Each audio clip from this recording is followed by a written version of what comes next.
Well, ladies and gentlemen, if I am lucky enough, fortunate enough, and blessed enough to receive your vote to hold the office of President of the United Skanks of America, I am going to veto certain things. I'm going to veto anything that is a pizza that is not made by a guy named Vito, because it's been proven by scientific study that any pizza that has been invented by or made by or owned in a company by a guy named Vito has been a really good pizza. So we should have veto power to make sure that every pizza is made by a guy named Vito, because that's the best goddamn pizza. You ever get a pizza made by a guy named Leonard?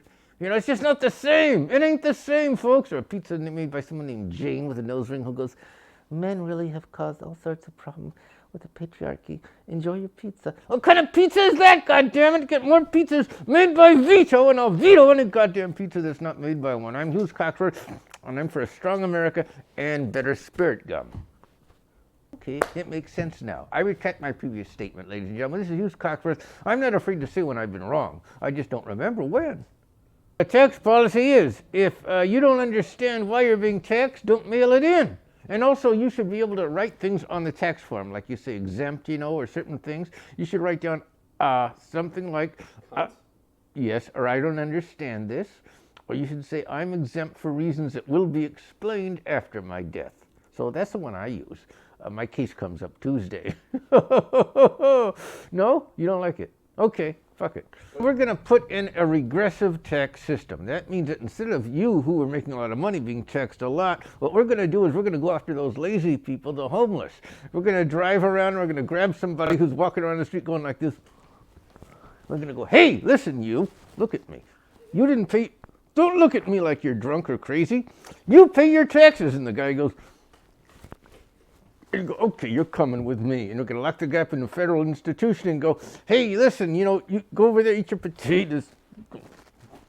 Like this, you know what I mean? Because that's where the money is going. Those people haven't had to pay taxes for a year. You go downtown Los Angeles, you see somebody walking around like this. Did you pay your taxes this year? Oh, that's what we thought. You're under arrest. They'll lock them up.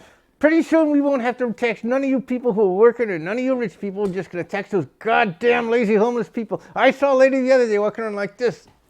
I say, are you interested in paying your taxes this year? She said, I said, get in the van. Get it. This is why our country is going down and China is going up, and we're going down on China. That's the problem right there. Makes my tonsils hurt every time I think about it. Hey, you guys want to do layups? My policy on oil is, if you can't get it done with 1 8-ounce bottle of that baby oil, don't do it. There should be an embargo. Because too many people, they just keep using this goddamn oil. They're smoking all night and they got all these bottles of baby oil. Look, get 1 bottle, 8 ounce of baby oil, okay? Get what you need done with that. Then don't buy another bottle till you're finished with it. The problem is there's too many people. You ever go to a fantasy resolution therapist's house, and she's got all these bottles of baby oil, and she's smoking a cigarette and putting it out in an old abalone shell and say, okay, what's she want to do this time, man? And then, you know, I mean, I've heard it, I never did. And so what happened, and you figure, you know, they could save money, it would be a safer country, wouldn't have to import so much baby oil from foreign countries. What else is there? Military.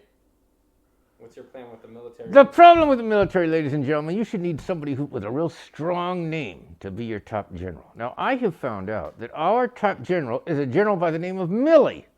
Now, nobody's going to take a guy named Milley seriously and say, hey, you know, Milley says that he is going to go over there and get you, General Milley. We shouldn't have a guy named Milley. You should have a guy named like Bob, General Bob, or General Ballsack, or something like that, or General Cumface, or, you know, General Treecock. You know what I mean? Got a General Asparagus Tits. Well, you know, General Milley. Oh, I'm really totally afraid of General Milley. What's he going to do? Come over here and redecorate? What's he going to do? Steal my high heels? Hi, General Milley, how are you? What shade of lipstick you wearing today, General Milley? We don't need that kind of a guy. We need a tough guy, like a General Hughes. What's your military service record? My military service record is, I was an observer in Vietnam with the Signal Corps. What I would do is I'd fly around and I'd take film with a camera and everything like that. I'd look out the window and observe and go, man, I'm glad I'm not in that. Shit, that looks dangerous, you know what I mean? And then I was in Bing Bing Boo.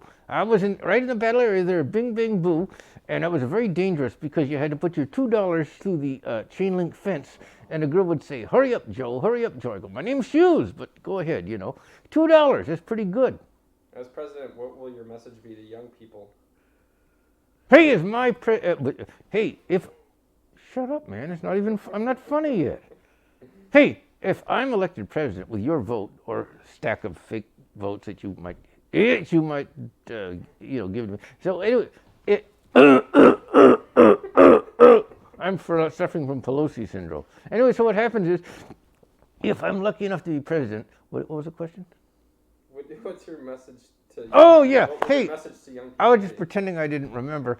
If I am elected president, my message to young people ladies and gentlemen, and I want to say on a personal level, if I am lucky enough to be elected president, my message to you young people out there will be this. That's the message you can understand, isn't it? You know what I'm talking about. Woo! Right up the gigi.